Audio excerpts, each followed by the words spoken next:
Moving on, a vehicle carrying the NIA officials was on Saturday attacked by villagers in Bhupati Nagar area of West Bengal's Purb Medinipur district, where they had gone to investigate a 2022 bomb blast case. A team of NIA officials arrested 2 persons connected to the blast case when on their way back to Kolkata when this happened. Villagers surrounded their vehicle and began pelting stones, leading to injuries on the NIA side as well. Now, Central Police Forces deployment was increased in the area after this incident. This is reminiscent of the attack by locals on ED team in Sandesh Khali in Bengal earlier this year when they had gone to TMC strongman Sheikh Shah Jahan's area in connection. They are saying that they have arrested 2 blast conspirators from Medinipur. The agency reiterated that these 2 arrests were done amid stiff resistance from the local crowd. They said that they had arrested Balai Charan Maiti and Nababrata Jana. Though NIA has not talked about their affiliations, it is learned that they are local TMC leaders. The NIA said that the arrests were done after extensive searches in 5 locations. The accused were found to manufacture crude bombs. The NIA cited that a crowd of locals tried to obstruct agency probe. They highlighted one of their team members, West Bengal BJP, mounting its criticism on the West Bengal government, stating that the attack on NIA team shows evidence of TMC's Talibani mindset. To this criticism, the West Bengal Chief Minister Mamata Banerjee has said that it was BJP which was using agencies for political gains. The BJP further said that attack on NIA officials was state-sponsored, to which the Chief Minister has said that it is BJP and NIA's bid to create unnecessary chaos in West Bengal. BJP says that TMC is equal to terror, mafia, corruption, while Chief Minister Mamata Banerjee asked why the NIA had to conduct a raid in the middle of the night. Highlighting the attack on the NIA team, the BJP cited utter lawlessness, while Mamata Banerjee snubbed the criticism and went on to ask why the NIA team did not take police permission before the probe. Let me also very briefly take a look at the blasts that have rocked not just Medinipur but also surrounding districts in Bankura, etc. For example, in May 2023 also, 12 people were killed in an illegal firecracker factory blast in West Bengal's East Medinipur district itself. This case, of course, the Bhupati Nagar blast case is from December 3, 2022, in which 3 people were killed. And the NIA took charge over the investigations in June later that year, 2023. In August 27, 2023, 8 were killed in explosion at an illegal firecracker manufacturing unit in West Bengal's North 24 Parganas district. In June that year, West Bengal police recovered. In May 2023, an explosion took place at TMC workers' house in 74 cases. For example, in March 2021, also 5 people were injured after an explosion took place in TMC's office in Jaipur area of Bankura district. The question we ask today is simple. After the ED, now the NIA team has come under attack. Is this a manifestation of lawlessness in the state of West Bengal?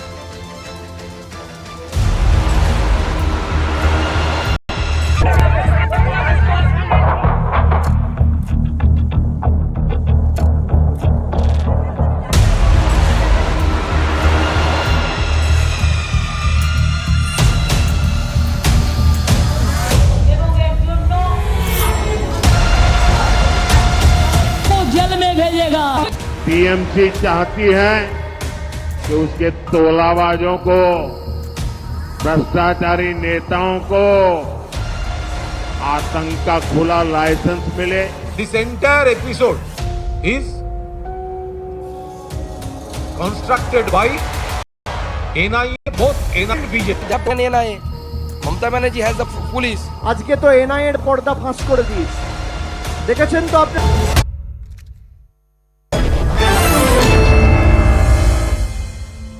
Journalist also continues with us. Sanjeev, let me begin with you. We've seen history of violent central agencies. What does that tell you? See, Bengal has had a history of violence. Even freedom fighters' first bombs, etc., were made in Bengal. And then when the left came to power, we all know it was a completely goon culture, and all those goons have transferred to TMC. That's the reason for Mamata's continuing success, because the muscle that she enjoys and can deploy on the ground. So that's the way of, unfortunately, the way of politics in Bengal. The other thing is, very honestly, and this NIA team going is fine, the ED and all these agencies should also be given a 6-week, 8-week break during the elections. Because it just so obviously things look politically motivated. I am not talking about this specific incident. But there are certain things also which have never happened in this country. They are now happening. So this was supposed to be the break period, a kind of a summer vacation what children used to have. So all the agencies, etc., used to have that break during the election time. So why are they also going out? But if you just have to say that, I have to say one sentence. What TMC people do and are doing is really condemnable. Okay. Shatarupa, how do you respond to that? Questions over the agencies. Why don't they just take some rest and enjoy some summer vacations while the elections are on? You know, I would have loved this kind of a vacation, but the point is I'm not their spokesperson.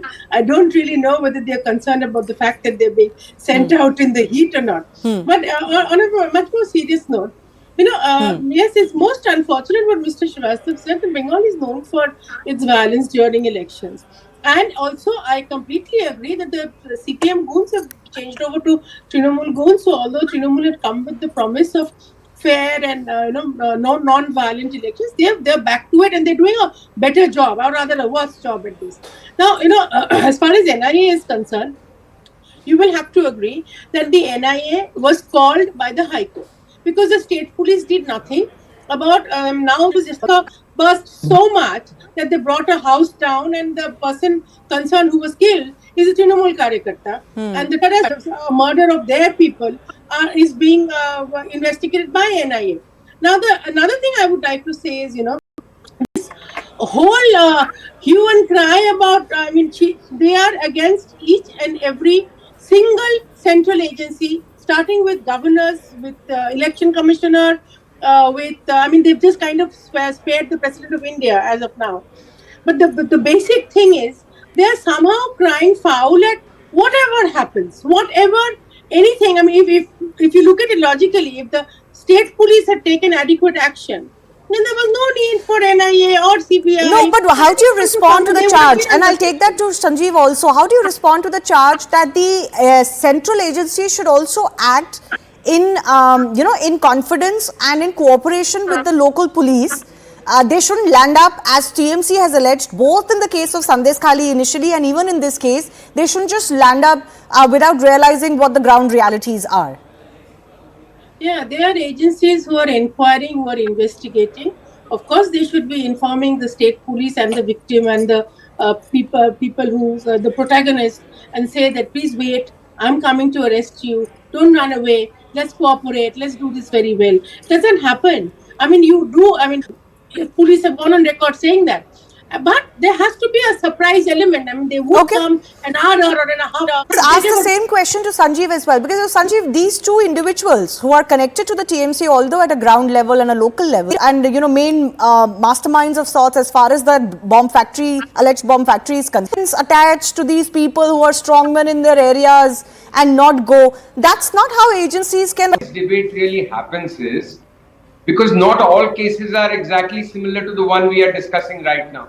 So because a perception has been created. One of the most leading and respected newspapers carried their own research piece or investigative piece talking about how 23 out of the 25 cases in which the ED agencies have raided, they were all opposition people. One second, Sanjeev Srivastava, sorry, how do you look at the criticism coming the way of the state government, not just by the BJP, but, generally speaking, what does that say about West Bengal? Central agencies are working at the behest of the central ruling party, Bharatiya Janata Party, and they are trying to serve the purpose of the Bharatiya Janata Party. It is becoming evident by several instances. If you go through the country, you will see even after the announcement of the poll days, these central agencies are being used by central... West Bengal, that the central agencies come under attack. It only happens. The problem is that if that argument is correct, the central agencies are biased, they're acting as opposition leaders. This attack doesn't light this lawless among to many other states. It only happens in West Bengal. And yes, you could argue that this is West Bengal's culture, but surely that's a problem. West Bengal has been for last 4 decades or so, and even before. So Jatin Das, etc. were the first bomb makers amongst revolutionaries. So I'm not justifying. get such a response in some other state, largely because they are not West Bengal. Yeah. Can I also mention these two accused Article 10 by the NIA court, and this is a very serious case. This is not about corruption or political vendetta. This is actually a case of a bomb blast. Now, even in this, if we are to say, okay, don't act during election time, final 30 seconds, please. Final 30 seconds. Yeah, I will not take so long. You know, if you watch what Mamata Banerjee and Abhishek Banerjee are saying, it's very common that she is crying herself hoarse by saying that all the people who are conducting that she has. So, Srivastava will agree with me probably. There is a condition in the Model Code of Conduct where you are supposed to inform Election Commission. Election Commission is supposed to detain certain habitual offenders. You know, people who they think or who are perceived as troublemakers of whatever kind are detained, of whichever party. So they are probably under this scanner. I don't know. I mean, maybe I'm going out of my way to say Okay, this. well, violence is not the answer. I think that is the least we have to agree on, that violence is not the answer, whether by locals or anybody else, whether it's a central agency or a state agency. I have to leave it at that. I do thank our guests for joining us.